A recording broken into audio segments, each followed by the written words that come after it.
is Kelsey Angeletti, and I'm going to be covering the digital audio chapter, chapter 17. We'll be going over the various means people listen to music and how they obtain music, such as with the software and hardware. We will also look at the copyright expanding from the listening capabilities. The more the technology increases and evolves, the more we're going to have copyright rules.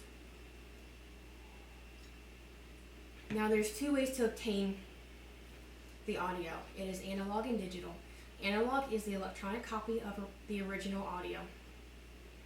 The second generation recordings deteriorate from then on. So then we move on to digital. Digital is a sampling of amplitude of waveform that captures the audio. A device captures it, and then analog converts it to digital. And after the second generation on, it's still a good quality compared to the analog. So we want to go with the digital. Also, the higher the bit level, the higher the quality. We move on to the audio codecs, which is audio compression. There's two components, lossless and lossy. Lossless encodes and lossy achieves compression effects by discarding information. So information is what we don't hear, basically, that is discarded. So it's nothing we're going to miss. There was at one time no standardized codec, but Moving Picture Experts Group, or as we know it to be MPEG, became the leader. This resulted in higher quality audio production. With audio technologies, we have the compact disc, or the CD, that revolutionized how we listen to music. It improves sound quality, and it has a longer lifetime for both the medium and the player. There are two CD systems. There is the CDR, which you can only write on once. You can only burn something to the CD once. Then there is the CDRW. It is rewritable many times. We also move on to the digital media player. We need a device to play the audio on. There is the possibility of using a computer base, such as my laptop, or a digital or portable player, such as my smartphone that this is being recorded on. I listen to audio on my phone constantly. There is peer-to-peer or P2P file sharing as a way to obtain audio. It's just basically sharing files between devices. Next, we have podcasting. It is distributing audio files or videos over the internet using what we call RSS, but also is really known as really simple syndication. It is on web feeds or audio files, and it is put on the internet so anyone can download it. Next, we move into the copyright legislation actions. We have the Audio Home Recording Act of 1992. This allowed citizens copying material for personal use without retribution. It also gives royalties to music creators and copyright owners, which I am a big proponent of supporting the artist, because that is their livelihood.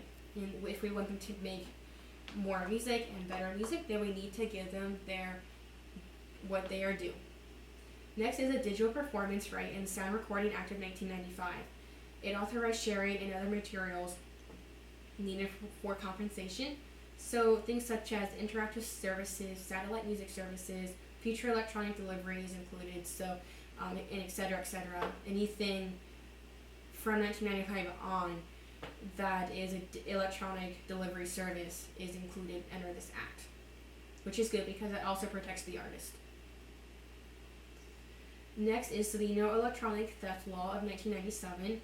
This says that criminal charges are possible even when no monetary profit or commercial gain is achieved. Now is the Digital Millennium Copy Act of 1998. This was efficient licensing of sound recordings for webcasters and efficient licensing for digital subscription audio services. This was a crackdown on repeat offenders, and information could be subpoenaed, and it said sites are not liable for illegal use by users. Now we move on to MGM Incorporated versus Grokster Ltd. The U.S. Supreme Court ruled against peer-to-peer Grokster and Streamcast networks, which are file sharing. In this ruling, they also upheld the Betamax ruling, which said that technologists can innovate without fear. Now it also said that technology providers held liable if actively promoting infringement. When they knowingly aid and abet infringement, they are also held liable. And so obviously, Gokster and Streamcast did not meet these qualifications, so they got in trouble. We move on to DRM free music versus CDs. CDs, they are higher quality, they have no encryption, they play on any player, they're easily ripped. I personally prefer CDs. What I do with mine is I download them onto my laptop and then I download that onto my smartphone to listen to. Digital audio downloads is next. We can access them online at any time. They are sold in singles, not albums, so they're a bit more economic, especially if you're on a tighter budget. They are also lower quality, but they're also, and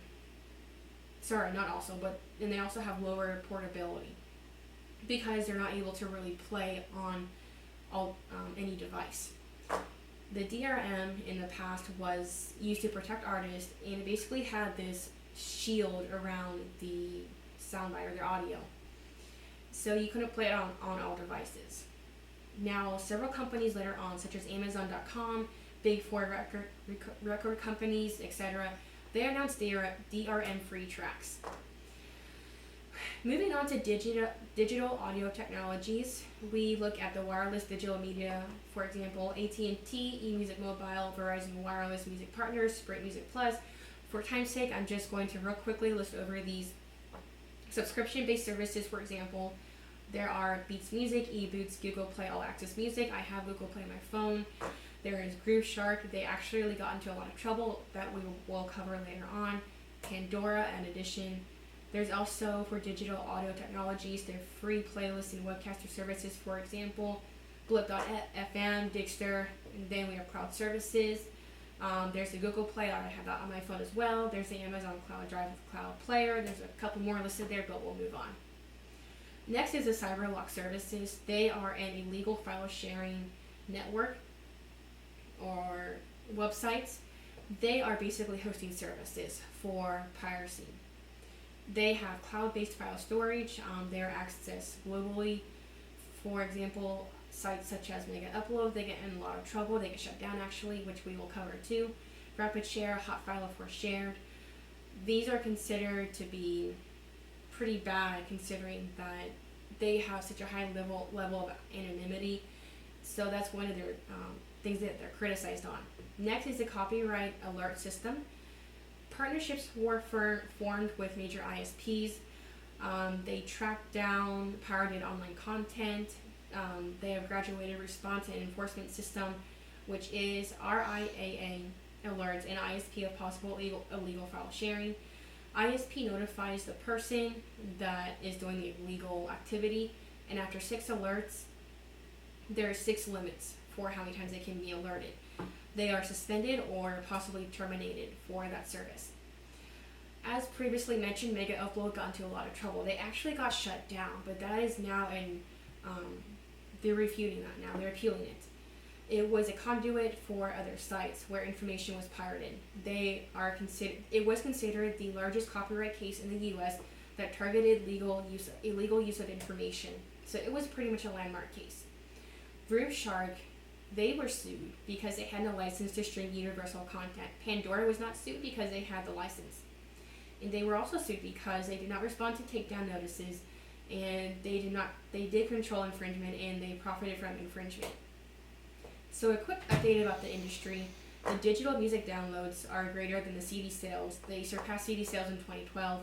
The CD sales declined by about 14.5%, and global music sales fell 3.9%, which surprised me that Japan is about half the global sales. Now, factors to watch are subscription-based music streaming. We should expect to see in 2016 an increase in subscription-based music and a decrease in music purchases. Now, there's also in-car enhancements. There are several cars that are being marketed for their music capabilities, for their sound system, for their options to obtain music, for the Bluetooth. I listen to my music through Bluetooth in my car. Now, there's also watching illegal file sharing. There is sure to be more of that in the future, especially as piracy is still a problem. My question I want to pose to you is, what is your opinion on file sharing websites? Should they be shut down even if people legally use them? Should parameters be put in place, and if so, how without infringing on our constitutional rights? this was my presentation, and I hope it was informative, and thank you for listening.